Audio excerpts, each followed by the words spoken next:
Hello animators.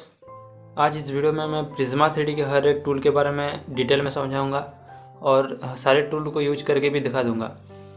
तो इस वाले वीडियो को बिल्कुल भी मिस ना करें और एंड तक बिना स्किप किए देखिए। मैं इस वीडियो के अंदर कुछ इंपॉर्टेंट ट्रिक्स भी बताने वाला हूँ। और वीडियो को शुरू करने से पहले और एक बात बता देता हूँ, यहाँ पे जो मैंने माउस ऐड किया है ये सिर्फ आपको बताने के लिए ऐड किया है। इसमें माउस वैसे भी काम नहीं करता और ये बिल्कुल एंड्रॉयड के लिए ही बना है। इसमें माउस भी अच्छे से काम नहीं करता, तो आप समझ पा रहे होंगे। जब आप पहली बार इस ऐप को ओपन करें तो यहाँ पे आपको कुछ भी नहीं दिखेगा, यहाँ पे ब्लैंक होगा। मैंने ये पहले से बना रखा है इसलिए यहाँ पे 4 जो प्रोजेक्ट आ रहा है इनके वीडियो मैं ऑलरेडी यूट्यूब में डाल चुका हूँ, आप देख सकते हैं। तो आप जब पहली बार ओपन करेंगे तो यहाँ पे कुछ नहीं होगा, सिर्फ यहाँ पे न्यू और यहाँ पे इंपोर्ट लिखा होगा। तो आपको एक नए प्रोजेक्ट या मॉडलिंग करने के लिए न्यू पे क्लिक करना है। जब न्यू पे क्लिक करेंगे तो आपके पास ऐसे इंटरफेस आ जाएगा। यहाँ पे इंटरफेस बहुत ही सिंपल दिया है, आप देख सकते हैं। यहाँ पे जो टूल्स है वो भी बहुत सारे लिमिटेड है, तो इसको यूज करने में भी कोई दिक्कत नहीं होती। मैं सारे टूल्स के बारे में एक एक करके समझाऊंगा, तो वीडियो में जुड़े रहिए। सबसे पहले हम प्रीसेट्स की बात करते हैं। यहाँ पे जो एक क्यूब दिख रहा है इसे ही प्रीसेट्स कहते हैं। जब आप इसके ऊपर क्लिक करेंगे तो कुछ ऐसा इंटरफेस आएगा। आपके मोबाइल में सिर्फ यहाँ तक दिखाएगा इतना। ये जो नीचे 3 है मैंने बाद में ऐड किया है, ये भी आपको समझाऊंगा कि कैसे प्रीसेट्स में ऑब्जेक्ट्स को ऐड करते हैं। और जब आप पहली बार खोलेंगे तो यहाँ पे आपको सिर्फ इतना ही दिखेगा।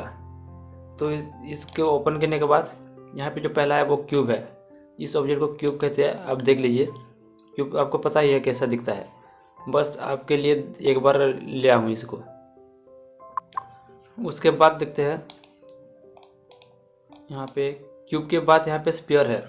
स्फीयर को भी हम ऐड कर लेते हैं, तो स्फीयर कुछ ऐसा दिखता है, देख लीजिए। उसके बाद हम सारे ऑब्जेक्ट्स को एक बार में ही ऐड कर लेते हैं। पहले एक प्लेन, सिलेंडर, पिरामिड और ये टेक्स्ट। ओके, तो मैं सारे ऑब्जेक्ट को अलग अलग कर देता हूँ। पहले यहाँ पे टेक्स्ट, स्फीयर को थोड़ा यहाँ हटा देते हैं।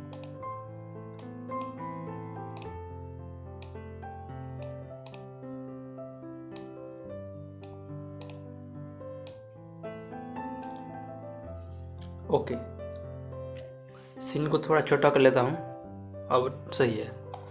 तो इस यहाँ पे देख सकते हैं, यह जो सिलेक्ट है ऑब्जेक्ट इसको पिरामिड कहते हैं। आपको पता है, बाकी सब मैं थोड़ा थोड़ा बता देता हूँ। और यहाँ पे ये जो है इसे सिलेंडर कहते हैं। ये स्फीयर है, ये एक प्लेन है। प्लेन बेसिकली ज़मीन बनाने के लिए यूज होता है।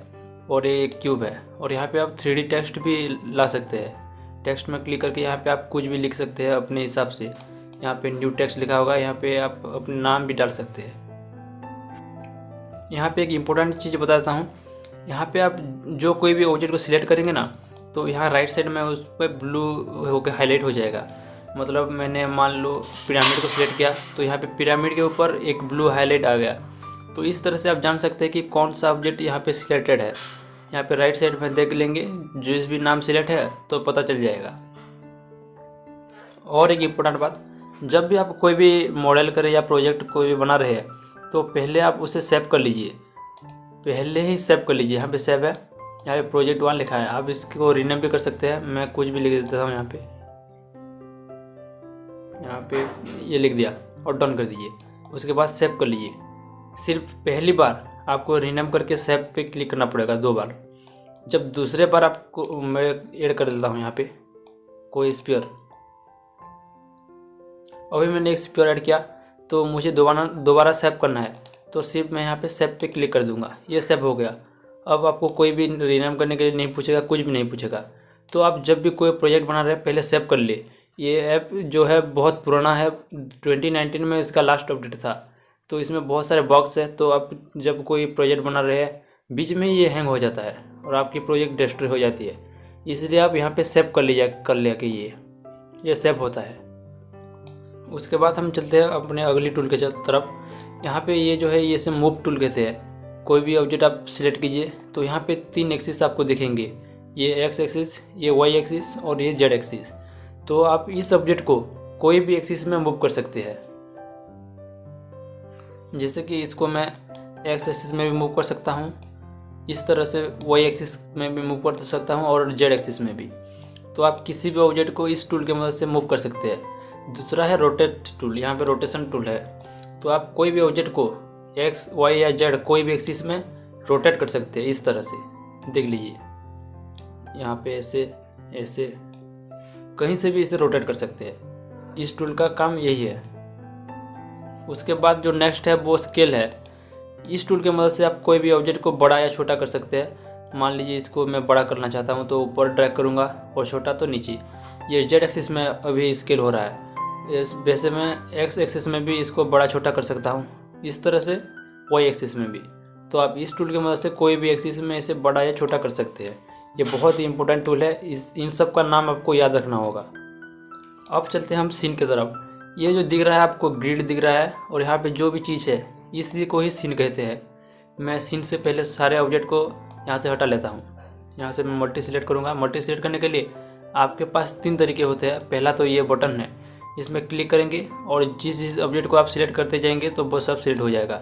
दूसरा तरीका ये है कि आप यहाँ कोई भी स्क्रीन में डबल टैप कीजिए, यहाँ पे डबल टैप, सॉरी नहीं हो रहा माउस से, यहाँ पे डबल टैप कीजिए और ड्रैग कीजिए तो ऐसे एक स्क्वायर आ जाएगा, सॉरी रेक्टेंगल, और जहाँ भी छोड़ देंगे उसके अंदर जितने भी ऑब्जेक्ट्स होंगे वो सब सिलेक्ट हो जाएंगे। यहाँ पे देख सकते हैं, ये दूसरा तरीका है।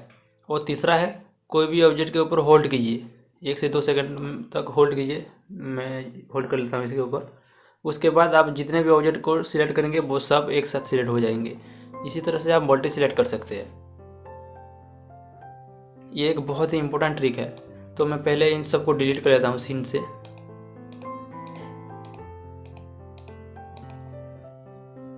ओके, यहाँ पे सारे सब कुछ क्लियर हो चुका है। अभी जो आपको दिख रहा है इसे सीन कहते हैं। और यहाँ पे थोड़ा जूम करके दिखाऊं, जो ये 3 लाइन है, एक्स एक्सिस, वाई एक्सिस और जेड एक्सिस, इसी को ओरिजिन कहते हैं। ये हमेशा यहीं पर ही रहता है और जो भी ऑब्जेक्ट आप ऐड करेंगे, नया ऑब्जेक्ट, तो यहीं पे ही स्पॉन होगा। जैसे एक क्यूब ऐड करूँ तो यहीं पे आएगा ओरिजिन में, तो इसे ओरिजिन कहते हैं। आपको ये पता होना चाहिए। अब चलते हैं हमारे अगले टूल की तरफ। यहाँ पे है कलर से आपको पता ही चल रहा है, किसी भी ऑब्जेक्ट का कलर चेंज कर सकते हैं। जैसे मान लीजिए इस क्यूब का मैं रेड रखना चाहता हूँ तो रेड पे लाऊंगा, ओके, तो पूरा ऑब्जेक्ट जो है अभी रेड हो जाएगा। इसमें ब्लेंडर की तरह कोई फेस में कलर देने का ऑप्शन नहीं है। यहाँ पे आप सिर्फ किसी भी होल ऑब्जेक्ट को ही कलर दे सकते हैं। नेक्स्ट है टेक्सचर में आप किसी भी ऑब्जेक्ट के ऊपर कोई भी इमेज चिपका सकते हैं। इसका मतलब बेसिकली यही होता है। मैं करके दिखा देता हूँ। यहाँ पे टेक्सचर पे गया, पहले से मेरे पास ये फ़ोटोज़ हैं तो इसी में से एक चूज कर लेता हूँ, ये वाला। और देखिए यहाँ पे देख सकते हैं आप, जूम कर लेता हूँ, वो वाला टेक्सचर आ चुका है। मैं कलर को यहाँ पे वाइट कर लूँ तो ये जो इमेज था वैसा ही हो जाएगा।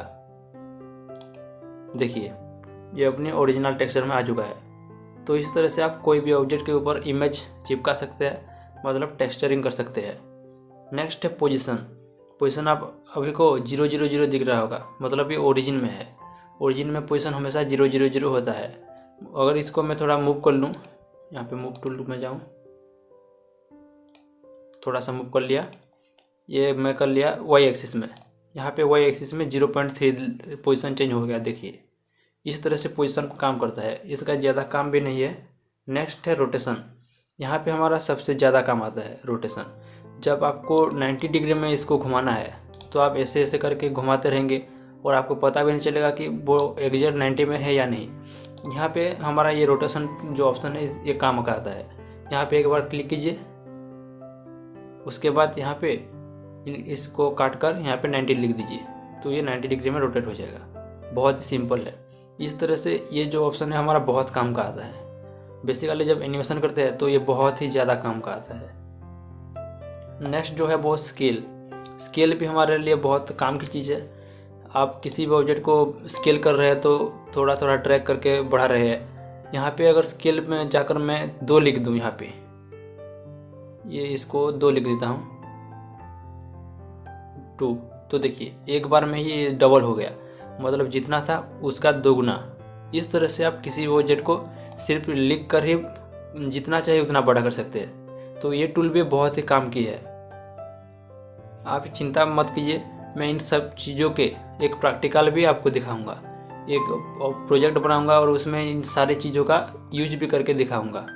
तो वीडियोस में आप बने रहिए मेरे साथ। नेक्स्ट हम चलते हैं नीचे। यहाँ पे बाय डिफ़ॉल्ट आपको इसी में सिलेक्ट होकर एक टूल मिल जाएगा, इसे बॉडी सिलेक्शन कहते हैं। मतलब जब आप इसमें हाईलाइट होकर दिखे तो समझ जाना कि पूरा बॉडी का बात हो रहा है। मतलब अभी जो भी हम एक्शन करेंगे तो पूरे बॉडी का होगा, अगर हम मूव करेंगे तो पूरा बॉडी ही मूव होगा। इस तरह से जब हम दूसरा ऑप्शन देखें तो यहाँ पे ये देखिए, यहाँ पे सारे पॉइंट्स आ गए, समझ रहे। अब हम किसी भी पॉइंट पे काम कर सकते हैं पर्टिकुलरली।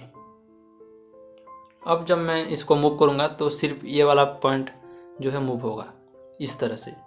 ये भी आगे जाके बहुत काम का है, इसे भी याद कर लीजिए। अभी आपने एक बात नोटिस किया होगा, जब मैं ये पॉइंट सिलेक्शन मोड में आया तो यहाँ पे एक ऑप्शन एक्स्ट्रा आ गया। तो ये क्या है, मैं इसको भी समझा देता हूँ। आप जब इसके ऊपर क्लिक करेंगी तो इस पॉइंट के साथ जितने भी साइड्स जुड़े हैं, मतलब ये वाला और ये तीनों साइड्स डिलीट हो जाएंगे और इनसे जुड़े सारे फेसेस भी डिलीट हो जाएंगे। जब मैं इसको डिलीट करूँगा तो ये वाला फेस, ये वाला फेस, ये वाला फेस, ये तीनों डिलीट हो जाएंगे। देख लीजिए, इसे देख लीजिए, इस तरह से तीनों फेस जो पॉइंट को लग कर थे सब डिलीट हो गए। मतलब इसका काम यही है, ये डिलीट का काम करता है। दूसरा है एज सिलेक्शन। ये जो है एज, किसी भी साइड को पहले मैं अंडू कर लेता हूँ। हाँ, ये जो है अंडू बटन है और ये रीडू। मान लीजिए आप काम कर रहे हैं और कोई गलती हो गई आपसे, तो आप उससे सुधार भी सकते हैं। यहाँ पे क्लिक कीजिए तो वो वाला फिर से आ जाएगा। फिर से अंडू करूँ तो ये देखिए जैसा था वैसा आ गया। इस तरह से आप रीडू भी कर सकते हैं, आगे भी जा सकते हैं, मतलब पीछे आगे, इस तरह से काम करता है ये। ओके, तो नेक्स्ट है हमारा एज सिलेक्शन। एज सिलेक्शन मतलब आप किसी भी साइड के ऊपर काम कर सकते हैं। कोई भी साइड को चूज करके, मैं इस वाले साइड को चूज करूं और उसको मूव करूं तो इस डायरेक्शन में मूव होगा, सिर्फ ये वाला साइड। देख लीजिए इस तरह से। तो आप कोई भी साइड के ऊपर काम कर सकते हैं। हाँ, जब मैं साइड में आया तो यहाँ पे 3 ऑप्शन और आ गए। इनमें से एक को तो आप जानते ही है पहले से, ये वाला, ये जो है डिलीट का ऑप्शन है। यहाँ पे भी इस साइड को लगकर जो भी फेसेस होंगे, मतलब ये वाला फेस और ये वाला फेस, ये दोनों ही डिलीट हो जाएंगे। देख लीजिए इस तरह से, ठीक है। उसके बाद जो 2 ऑप्शन है, इनमें से एक पहला है। मान लीजिए आप कोई भी फेस डिलीट कर लिया, ये वाला फेस मान लीजिए मैंने डिलीट कर लिया। यहाँ पे 2 फेसेस चले गए और मैं चाहता हूँ कि सिर्फ ये वाला फेस इस वाले साइड और इस वाले साइड के बीच में जो फेस है ये सिर्फ आ जाए, यहाँ पे फिल हो जाए। तो मैं इस ऑप्शन का यूज करूँगा। यहाँ पे देख लीजिए, पहले ये वाला फेस सिलेक्ट कीजिए, सॉरी एज, इस वाले एज को सिलेक्ट करने के बाद यहाँ पे मल्टी सिलेक्शन में जाइए और फिर इस वाले साइड, मतलब इस वाले एज को सिलेक्ट कीजिए। उसके बाद इसमें जब आप क्लिक करेंगे तो इनके बीच जो भी फेस था वो चला आएगा। देख लीजिए इस तरह से। तो ये वाला टूल भी बहुत ही काम का है। इस तरह से हम बहुत सारे यूज करेंगे इसका भी, तो इसे भी थोड़ा याद कर लीजिए। उसके बाद जो ये बीच वाला ऑप्शन है, इसके बारे में मुझे भी अच्छे से नहीं पता। ये कभी कभी काम करता है, कभी नहीं, तो इसके बारे में मैं कुछ श्योरली नहीं बता सकता। जब बाद में पता चलेगा तो आपको अपडेट दे दूंगा। उसके बाद जो लास्ट है वो है फेस सिलेक्शन। फेस सिलेक्शन से आप समझ रहे होंगे कि फेस, हम किसी भी फेस के ऊपर काम कर सकते हैं। जैसे मान लीजिए ये वाला फेस, सॉरी ये वाला फेस, तो देखिए सिर्फ ये वाला फेस ही मूव होगा। अगर मैं मूव करूँ यहाँ से तो ये वाला फेस, आप कोई भी फेस को सिलेक्ट करके उसके ऊपर काम कर सकते हैं। अभी जो यहाँ पे 4 टूल आपको नए दिख रहे होंगे, ये लास्ट वाला तो कॉमन था, ये तीनों में कॉमन ही है ये। अब आपको ये 4 टूल जो दिख रहे हैं ये क्या है? सबसे पहला वाला जो टेबल का दिख रहा है, इसे एक्सट्रूड कहते हैं। ये एक्सट्रूड टूल है। पहले मैं इसको थोड़ा छोटा कर लेता हूँ ताकि आप लोग देख सके। ओके, इसके बाद जब इसको मैं इनेबल करूँगा और इस वाले फेस को बाहर खींचूँगा तो देख लीजिए यहाँ पे एक कट आ गया और ये बाहर आ गया। इसको हम जब मूव करेंगे यहाँ से ऐसे तो ये जो पहला था इनिशियल एज था इसका, ये स्टेबल रहेगा, सिर्फ ये बाहर वाला मूव होगा। तो इस तरह से आप इस टूल की मदद से कोई भी चीज़ को बाहर निकाल सकते हैं, मतलब एक्सट्रूड कर सकते हैं। इसका काम यही है। उसके बाद जो है कट है, ये फेस कट है, मतलब आप कोई भी फेस के ऊपर एक कट लगा सकते हैं। इस वाले फेस में ऐसे, तो देखिए बीच में एक कट आ गया। थोड़ा जूम करके दिखा देता हूँ मैं। यहाँ पे देखिए, और एक कट ऊपर मैं लगाना चाहूँ तो फिर से इसमें सिलेक्ट करूँगा और फिर ऊपर ऐसे ऐसे कट लगाऊंगा, फिर से सिलेक्ट किया और ऐसे। आप कितने भी सारे कट लगा सकते हैं। अब जो नेक्स्ट है वो है लूप कट। लूप कट का काम बहुत ही ज़्यादा आता है, बहुत ही ज़्यादा, मतलब बहुत ही ज़्यादा। इसके लिए मैं एक दूसरा ऑब्जेक्ट ऐड कर लेता हूँ। पहले इस क्यूब को डिलीट करते हैं, यहाँ से डिलीट, और एक नया क्यूब ऐड करते हैं। तो ये वाला क्यूब जो है इसके ऊपर मैं लूप कट यूज करके दिखा लेता हूँ। पहले यहाँ से ऊपर आ जाते हैं पहले। ओके, तो मैं जब यहाँ फेस सिलेक्शन में जाऊँगा तो यहाँ पे लूप कट है, इसको सिलेक्ट करके जब मैं यहाँ पे आऊँगा तो देख लीजिए ये क्या हो रहा है। यहाँ पे छोड़ देता हूँ तो आप नोटिस करेंगे कि बॉडी के चारों ओर एक कट लग चुका है। मतलब लूप कट मतलब होल बॉडी को ये काट देगा। अगर आप कोई भी एक फेस को काटेंगे तो ये उसके हिसाब से होल बॉडी को काट देगा। और एक बार मैं करके दिखाता हूँ, यहाँ पे देख लीजिए इस तरह से। इसी तरह से ये जो क्यूब था अब 4 हिस्सों में बढ़ चुका है। तो लूप कट का यही काम है कि वो होल बॉडी को काट देता है, जबकि जो सिंपल कट था वो सिर्फ एक ही फेस को काट सकता है। उम्मीद है आप समझ गए होंगे। जो नेक्स्ट है वो मिरर टूल है। मिरर का मतलब तो आपको पता ही है, इसका ज़्यादा यूज भी नहीं है। मिरर देखिए, मैं मिरर टूल को इनेबल किया और इसके बाद यहाँ पे एक लाइन खींच दिया तो ये दोनों डिलीट हो जाएंगे। और अगर मैं दूसरी तरफ से लाइन खींचूँ, मतलब ऊपर से नीचे, तो यहाँ पे मिरर में जैसे आ जाएंगे मिरर की तरह। यहाँ पे इनके जो है शेडो आ रहा है। इसी तरह से मिरर टूल काम करता है, पर इसका ज़्यादा हमारा यूज में नहीं आता। और लास्ट जो है वो डिलीट टूल है, ये आपको पता ही है। आप कोई भी एक फेस को डिलीट कर सकते हैं। जैसे यहाँ पे ये वाला फेस गया, ये वाला ऐसे गया। अभी हमारे लगभग सारे टूल ख़त्म हो चुके हैं। पहले मैं बॉडी सिलेक्शन में आ जाता हूँ। उसके बाद यहाँ पे चलते हैं। यहाँ पे आपको लिखा होकर दिख रहा है मॉडलिंग। जब इसके ऊपर आप क्लिक करेंगे तो यहाँ पे एनिमेशन आ जाएगा। मतलब अभी आप एनिमेशन करने के लिए तैयार है। एनिमेशन कैसे करते हैं इसके ऊपर मैं एक अलग वीडियो बनाऊँगा, अभी मैं नहीं समझाऊँगा। तो मैं पहले मॉडलिंग में आ जाता हूँ और फिर चलते हैं यहाँ पे 3 लाइन जो दिख रहा है, जब आप इसके ऊपर टच करेंगे तो आपको पहले होम आएगा। होम पे जब क्लिक करेंगे तो आपको यहाँ पे पूछेगा कि आप इस प्रोजेक्ट को सेव करना चाहते हैं या नहीं। हमेशा आप सेव कर दे लीजिए, ये बहुत ही अच्छा है।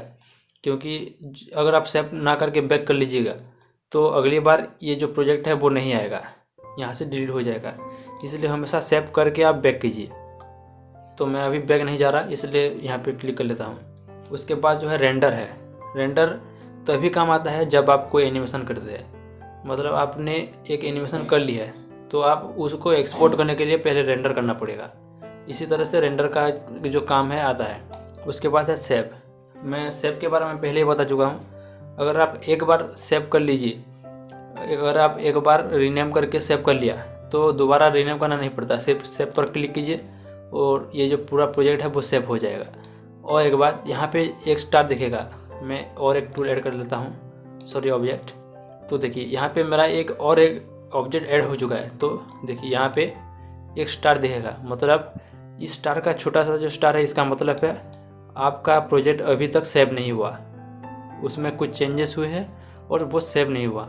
जब मैं सेव पर क्लिक करूँगा तो ये गायब हो जाएगा। तो इस तरह से जान सकते हैं कि आपका प्रोजेक्ट सेव हुआ है या नहीं।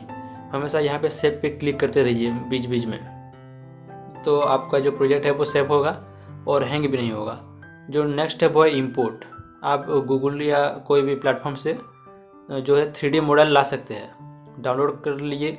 उसके बाद यहाँ से इंपोर्ट से आप इंपोर्ट कर सकते हैं। इसके ऊपर भी मैं एक वीडियो बनाऊँगा, क्योंकि इंपोर्ट के ऊपर कुछ बॉक्स है जिसके लिए 3D मॉडल्स यहाँ पे नहीं आते।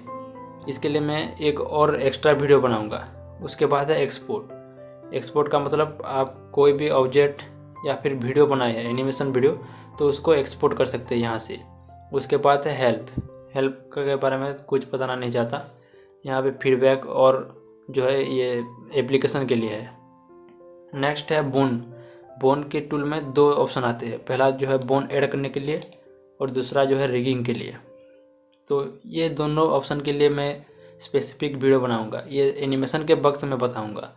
जो चीज़ें बेसिक चीज़ें थी मैंने आपको बता दिया है, और मैं उम्मीद करता हूँ कि इसके बाद आपको कोई भी डाउट नहीं होगा। अगर कुछ भी है तो कमेंट में मुझे बताइए, मैं उसके ऊपर एक वीडियो बनाने के लिए कोशिश करूँगा।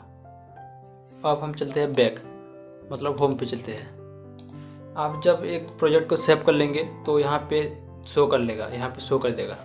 तो जब आप दोबारा आएंगे दूसरे दिन तो फिर से आप वहीं से शुरू कर सकते हैं जहाँ से छोड़े थे।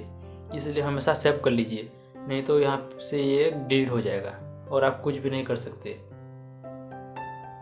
मैंने इनके ऊपर ऑलरेडी वीडियोस बना चुका हूँ, आप जाकर देख लीजिए और आप भी बनाने की कोशिश कीजिए। ये जो सारे प्रोजेक्ट्स हैं इनके काम आगे आने वाले हैं। मैं एक बड़ा प्रोजेक्ट लाऊंगा, इसमें ये जो सारे हैं चीज़ें ये काम आएंगे, तो आप भी इनको बनाकर रख लीजिए। और आप चाहो तो मैं इनका जो मॉडल है 3D मॉडल टेलीग्राम पे भी दे सकता हूँ।